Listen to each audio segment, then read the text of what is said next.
Et ensuite, nous avons pris des mesures importantes il y a 2 ans avec le comité exécutif de l'UEFA de donner la permission aux arbitres d'arrêter le match temporairement, de le reprendre après une annonce au parleur et éventuellement de le terminer, d'arrêter le match définitivement en cas de répétition de problèmes de racisme. Donc, nous essayons de faire ce que l'on peut au niveau de la prévention grâce à Never Again et grâce à FAIR, que je salue le travail remarquable qu'ils font depuis longtemps.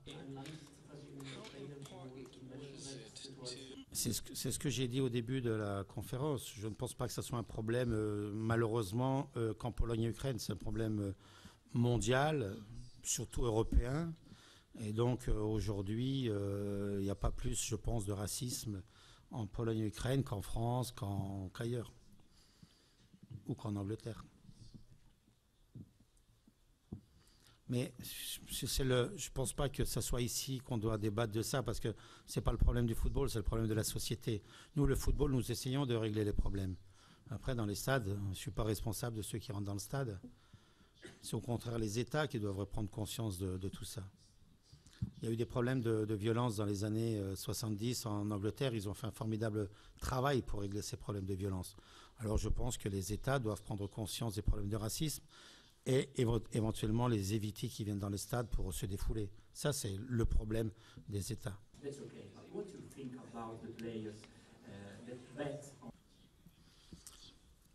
Je ne sais pas, il faut en parler à ceux qui ont voté pour l'Ukraine.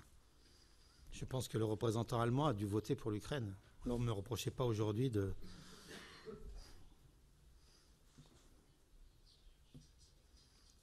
Ça s'est joué il y a 4 ans et tout le monde a célébré l'ouverture vers l'Ukraine et la Pologne. Tout le monde. La Commission européenne, la première. Tous les pays de l'Ouest ont dit formidable aventure vers la Pologne et l'Ukraine.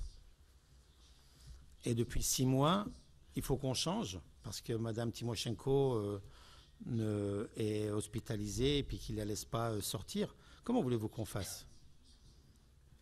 Je vous dis, la politique, les politiciens font la politique. Chacun est dans son rôle. Moi, je suis dans le mien. Mais je pense que l'Allemagne a voté pour l'Ukraine il y a 4 ans. Alors, voilà, il ne fallait pas voter pour l'Ukraine. C'est un bon débat. Je ne vois pas pourquoi le club est responsable des 2 supporters.